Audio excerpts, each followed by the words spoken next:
she whispered. "It hurts when I sit." The town looked away, but one man believed her. The town of Bell's Hollow woke slow and dusty under the faded gold of a New Mexico morning.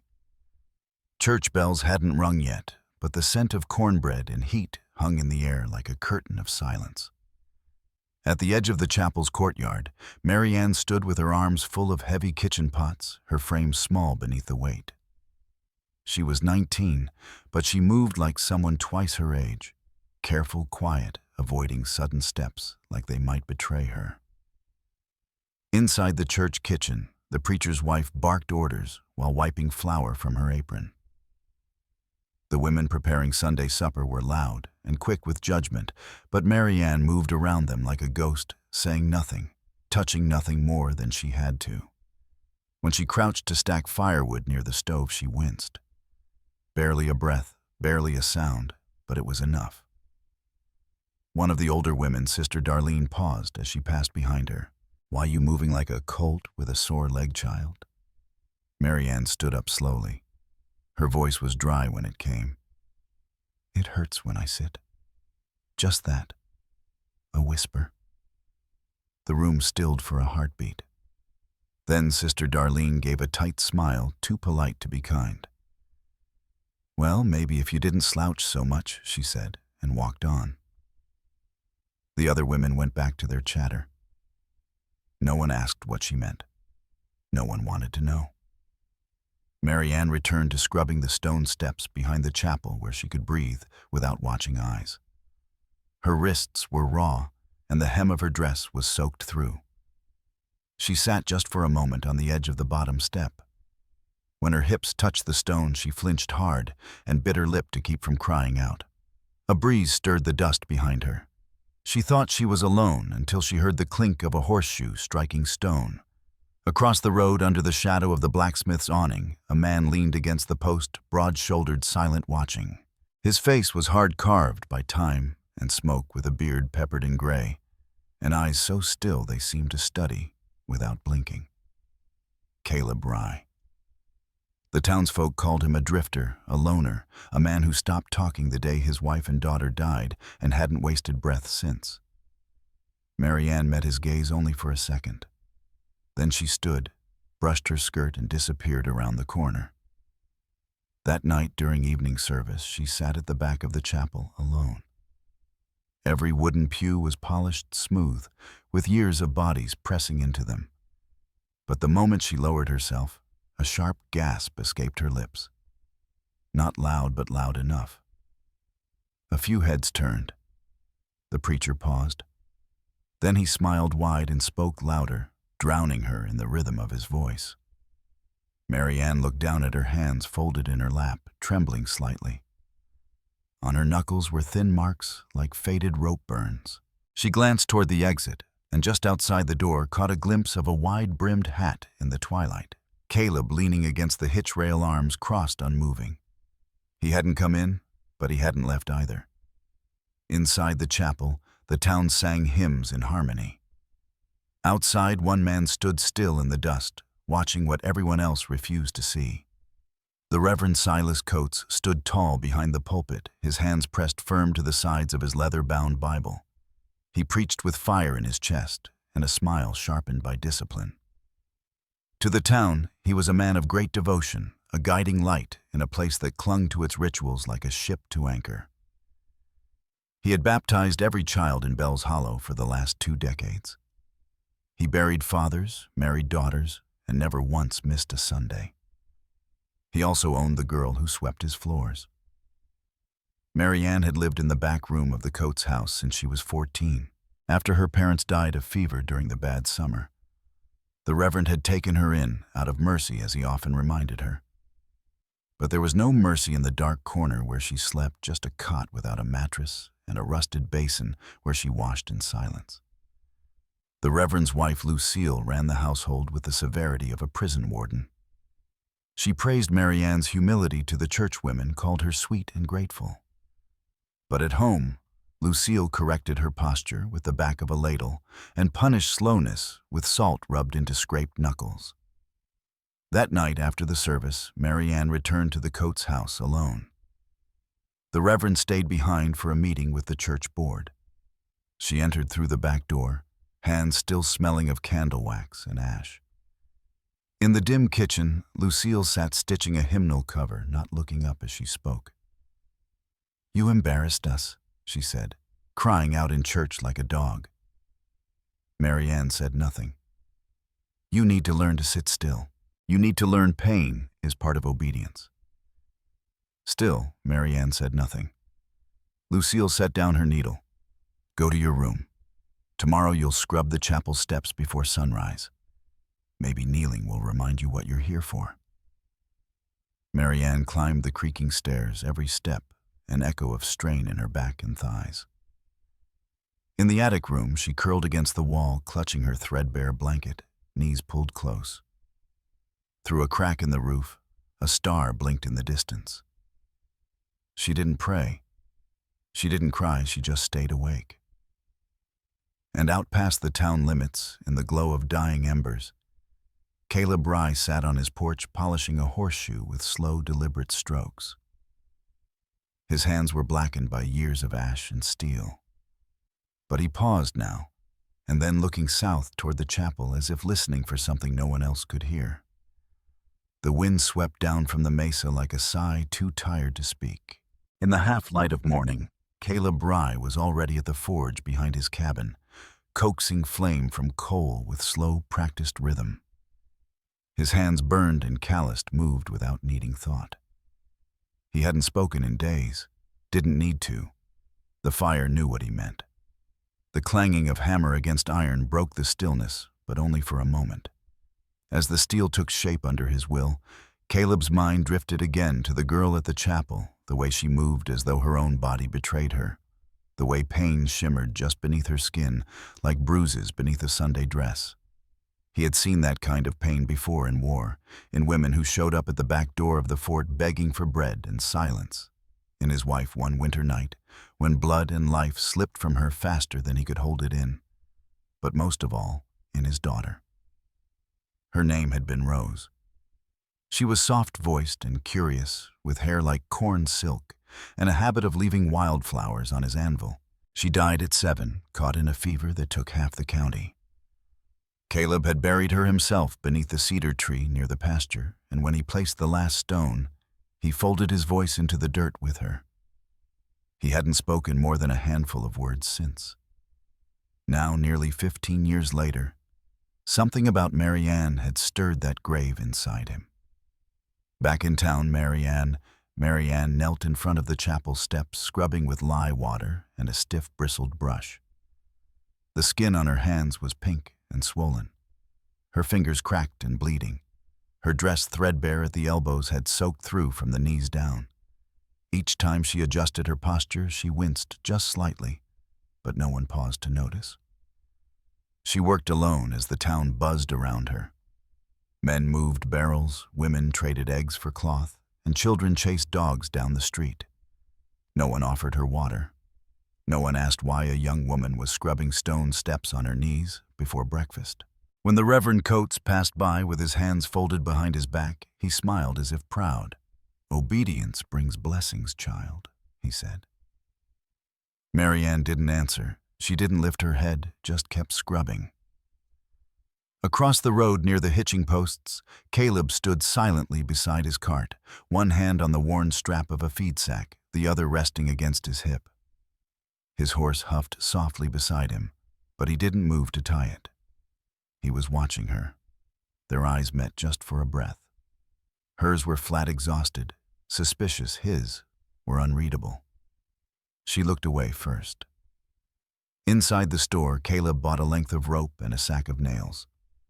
The shopkeeper asked, "Building a fence, Mr. Rye?" Caleb didn't answer. He dropped 2 silver coins on the counter and left. That evening, long after the streets had emptied, Marianne sat on the floor of her attic room, arms wrapped around her legs. Her body ached with a dull, persistent fire. Her eyes stared blankly at the warped ceiling above her, where one nail hung half-driven into the beam. A spider moved silently across it.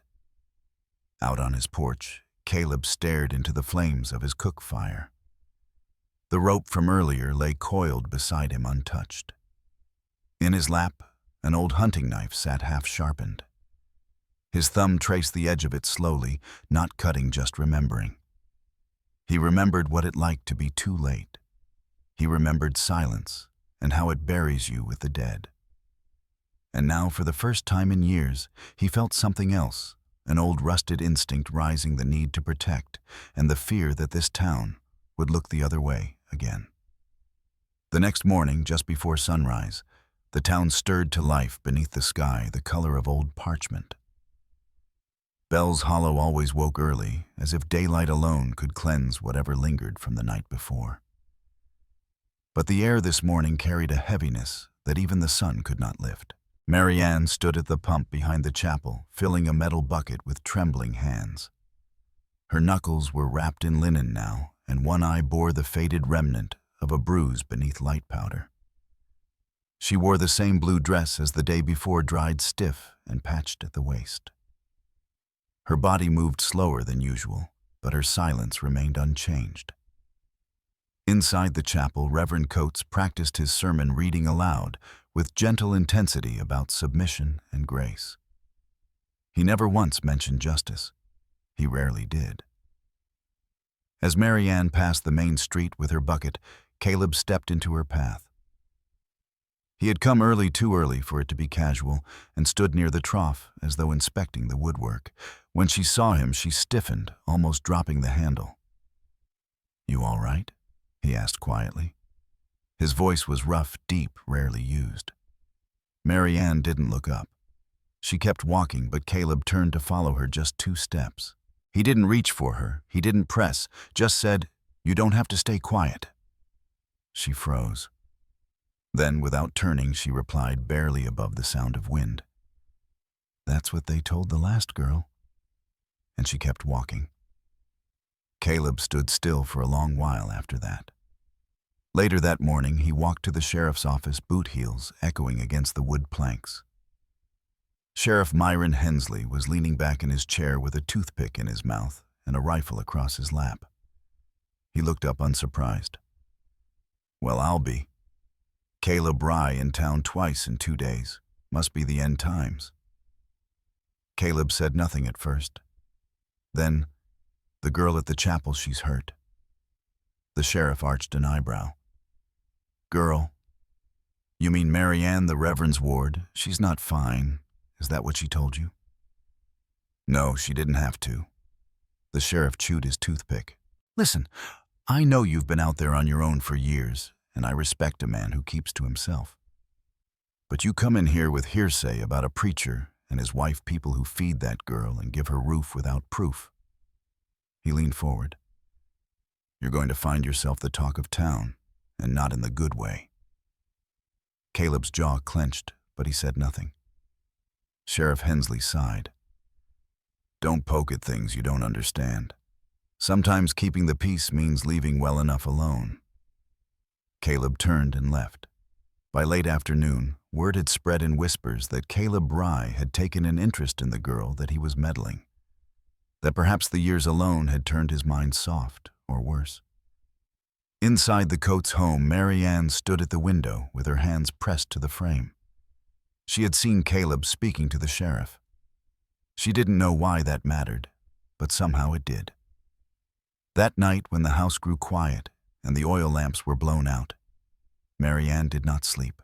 She lay still in the dark and whispered a single sentence into the void.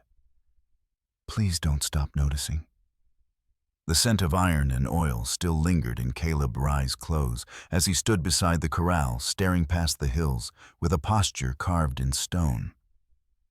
He hadn't eaten since the day before. Hunger didn't visit him often. Not the kind that came from food, anyway.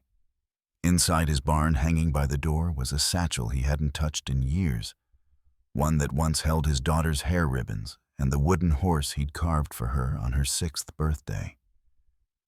That satchel would travel with him again, but not today.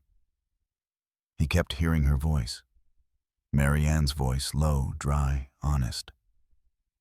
That's what they told the last girl. It hadn't been said for pity. It was a confession, a quiet plea wrapped in warning. He walked to his anvil and lit the forge. Not to work, but to think. Flames helped him think. Fire didn't lie. It either took or didn't. Across town, Marianne stood barefoot in the dirt yard behind the Coates' home, hanging laundry in the full glare of midday. The lines trembled in the dry air, dresses and aprons swaying like ghostly arms. Behind her, the back door creaked open.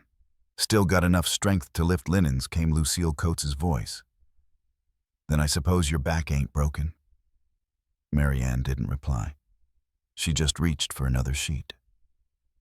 "You think because some blacksmith raised his eyebrows, the world's gonna shift?"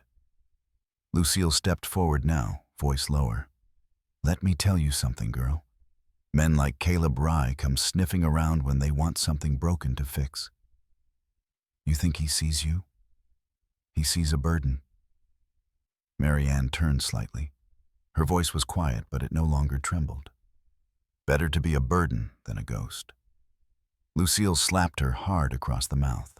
No warning, no pause, just the sound of palm against skin, and a pause so thick it could break. Marianne didn't fall. She didn't run. She just stepped back one pace, wiped her lip with the back of her hand, and returned to the sheet. Lucille said nothing more. Caleb came into town that evening, not on horseback, but on foot. He walked the long road slow and deliberate, not speaking to anyone, not looking into faces. He passed the saloon, the post office, the barber shop. Every man on the boardwalk noticed. So did every woman behind curtains. He went straight to the chapel. The front doors were open, light pouring out across the steps Marianne had scrubbed. Inside, Reverend Coates stood adjusting hymnals for the next day's sermon. His face brightened with a counterfeit smile when he saw Caleb. "Brother Rye," he said, "a rare honor. Have you come seeking prayer?" Caleb stepped forward, stopping just 1 foot from the pulpit. "No." The smile faded. "Then, what brings you to God's house at this hour?" Caleb looked around slowly. "She shouldn't be under your roof." The Reverend stiffened. "I beg your pardon? You don't feed her. You don't shelter her. You keep her as penance, like a dog that flinches when you raise your hand. Now see here. I see enough." The silence that followed was thick and blistering. Coates adjusted his collar. "You're treading dangerous ground, son." Caleb stepped back toward the exit. "I buried my daughter under a cedar tree on Ridgeback Hill. She never once flinched when I raised my voice. That's how I know what love isn't." And with that, he left the chapel. He didn't see the figure hiding just inside the vestibule. Marianne, her body pressed flat against the inner wall. Fists clenched at her sides, her breath unsteady. For the first time in 5 years, someone had said out loud what she had only dared to think, and it echoed inside her like thunder that promised rain. It was nearly midnight when Marianne packed the box. She did it slowly, not because of hesitation, but because every bone in her body ached like they remembered too much.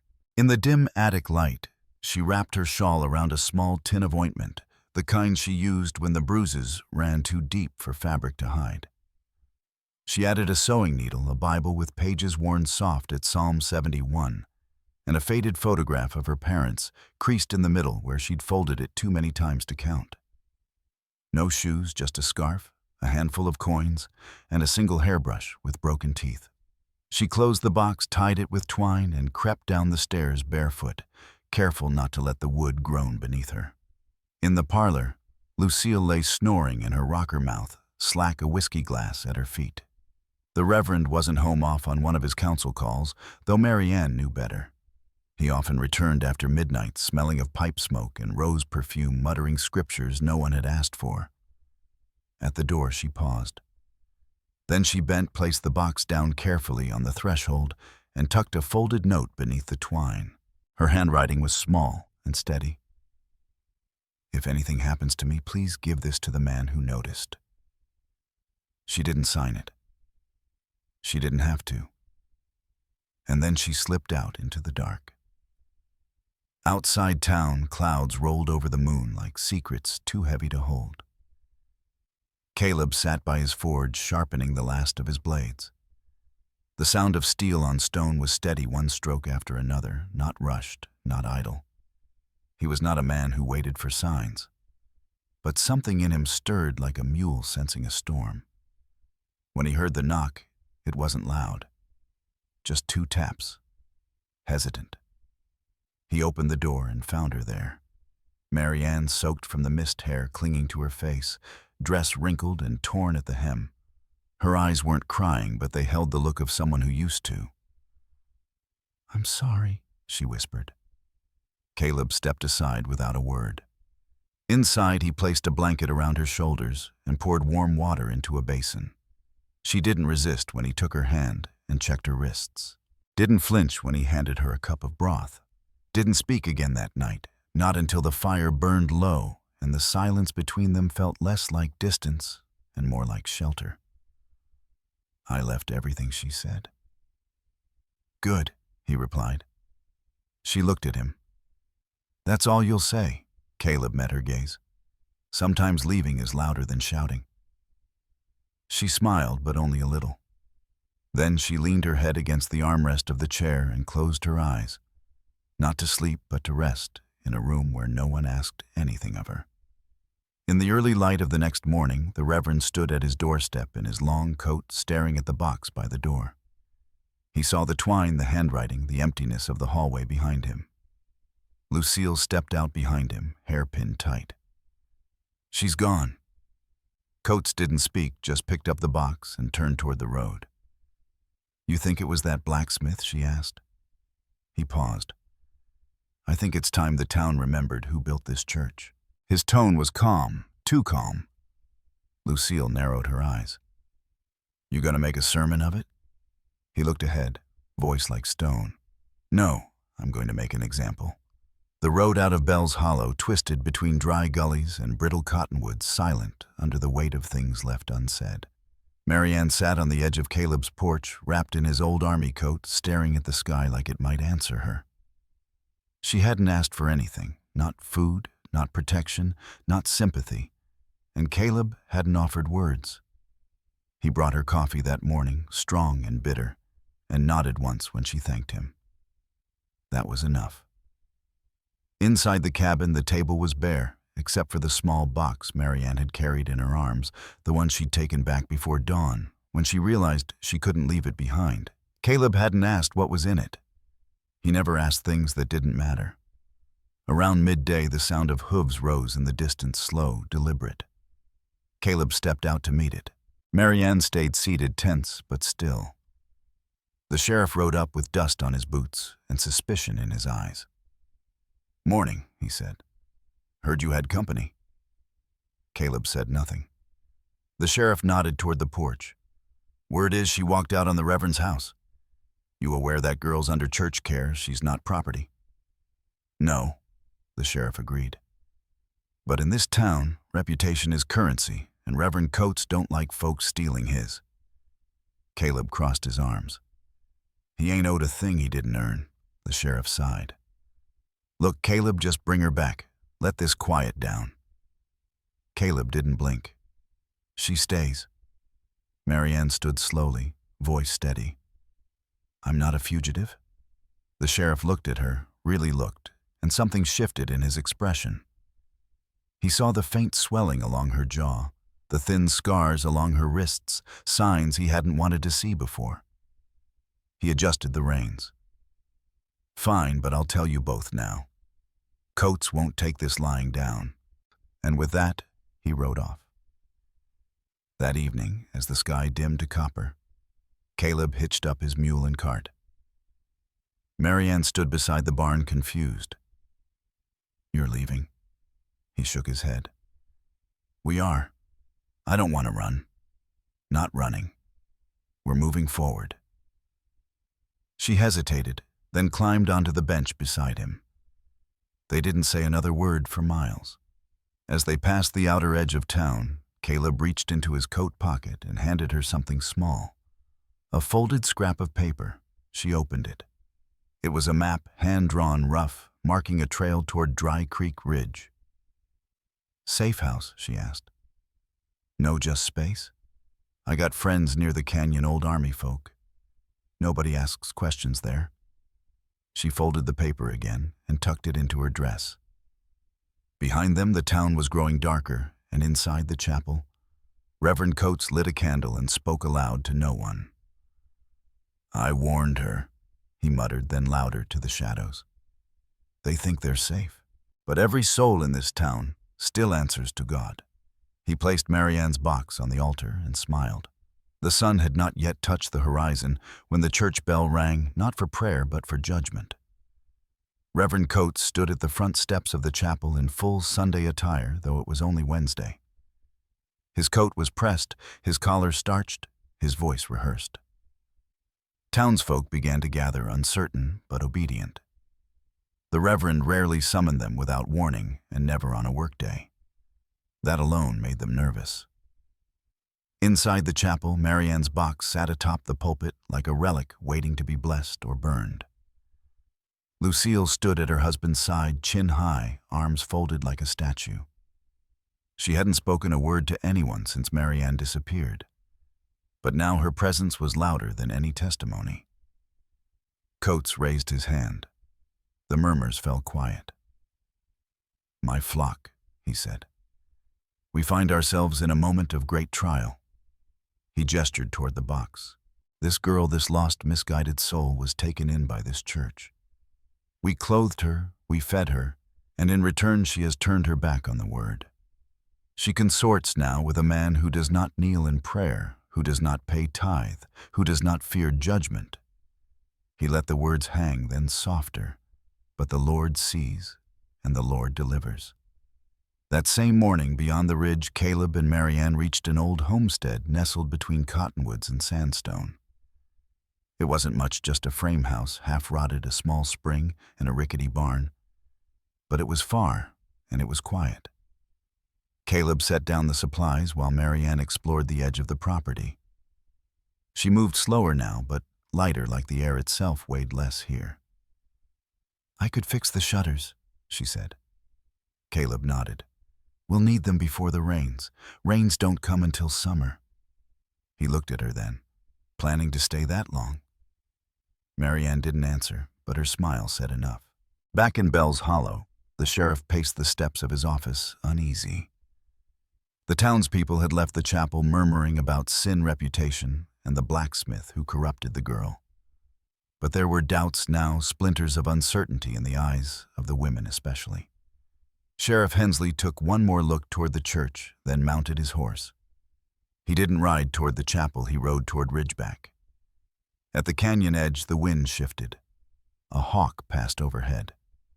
Caleb sensed the change before the hooves were audible. When the sheriff rode up, Marianne stood from the porch. She didn't run. Hensley dismounted slowly, hands raised. "Ain't here for trouble?" Caleb stood behind her, silent. The sheriff looked at them both, then reached inside his coat. For a second, Caleb tensed, but what emerged wasn't a weapon. It was a letter, folded once stained at the corner.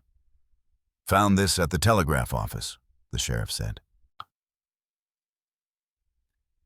"It's from a girl who used to work in Coates' house before Marianne sent from a sanatorium up in Abilene." He handed it to her. Marianne opened it with shaking fingers. "If someone still listens, I was not the first. Please believe her." She stared at the paper, then at Caleb, then back at the sheriff. "What do I do with this?" she asked. The sheriff cleared his throat. "You come back. You tell them." Marianne shook her head. "They won't believe me." The sheriff met her eyes. "Maybe not, but I will." By the time Marianne stepped back into Bell's Hollow, the streets had gone quiet in that tense, watchful way. Like when animals sense a storm, no one else sees coming. She walked beside the sheriff with her chin high, but her hands trembled slightly beneath the folded letter she clutched to her chest. Caleb didn't follow. He stayed behind at her request, knowing this part wasn't his to fight. She hadn't come to be defended. She had come to be heard. A few women paused at their porches as she passed. One of them, Sister Darlene the First, who'd ignored her words weeks ago, lowered her eyes. At the chapel, Reverend Coates stood on the steps again, as if he hadn't moved since the last gathering. But his expression faltered when he saw the sheriff escorting Marianne directly toward him. "What is this?" he said, voice sharp. The sheriff ignored him and opened the chapel doors wide. "We're holding testimony, right here, right now." People began to gather again. Word spread faster than fire in dry brush. By noon, the pews were filled with familiar faces, some curious, some skeptical, some hollow with regret. Marianne stepped up to the pulpit slowly. Her footsteps echoed louder than any sermon Coates had ever given. She didn't speak right away, just unfolded the letter and held it up for all to see. "This is from a girl who lived in the Reverend's house before me," she read aloud. The words shook the air like a church bell cracked in half. "He prayed with us at night and then came into our rooms when his wife fell asleep. He told us it was the Lord's way of testing purity." Gasps broke out across the pews. Marianne lowered the paper and met the eyes of those who had seen her bruises and said nothing. "I said it hurt to sit." She waited, and you all looked away. There was no fire in her voice, only quiet truth. That made it burn deeper. Coates stepped forward, face red. "This is blasphemy. I have served this town, this congregation." The sheriff blocked his path. "Sit down, Silas." Lucille Coates stood in the back, frozen. A single tear rolled down her cheek, not for her husband, but for herself. Marianne looked out over the congregation. "I'm not here to punish anyone. I'm here to ask something harder. I'm asking you not to forget. Not again." She stepped down. The silence was deafening. Then one by one, a few women stood. Sister Darlene, a young widow named Clara, even Lucille. None spoke. But they stood. Outside, Caleb waited beside his cart arms, crossed eyes fixed on the chapel doors. When they opened and Marianne stepped out, she wasn't crying. She wasn't smiling either. She just walked straight to him. "They stood," she said simply. He nodded. "Good." Behind her, the bell rang again. But this time not by the Reverend's hand. It rang for truth. Spring crept into Bell's Hollow that year like an apology. The chapel remained open, but the pews sat emptier than before. Reverend Coates had vanished by the end of the week. No service, no sermon, no goodbye, just a note left on his desk and a silence the congregation didn't dare question. Lucille closed the house and left town within days, her face hidden beneath a travel veil. In her place, Sister Darlene took up the altar work, sweeping the steps Marianne had once scrubbed on bleeding knees. No one said it out loud, but they all knew. Something old had been broken, and something new had started. Caleb had offered Marianne the cabin outright, even cleared out the loft where old army gear gathered dust. But she didn't accept. "I'm not ready to rest yet," she'd said. "I want to build something, not just hide in something made for someone else." So together they rebuilt the homestead near Dry Creek Ridge. Caleb hammered the beams. Marianne laid the foundation stone. She planted herbs out back and patched her dresses with scraps of blue linen. On market days, she rode into town on her own horse. Not once did she look at the chapel. She didn't need to. A few months later, during the summer fair, townsfolk gathered around the square as was tradition.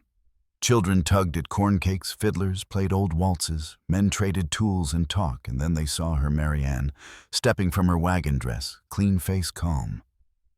She held a basket of hand-stitched goods and placed them at a stall beside the blacksmith's. No one dared ignore her now.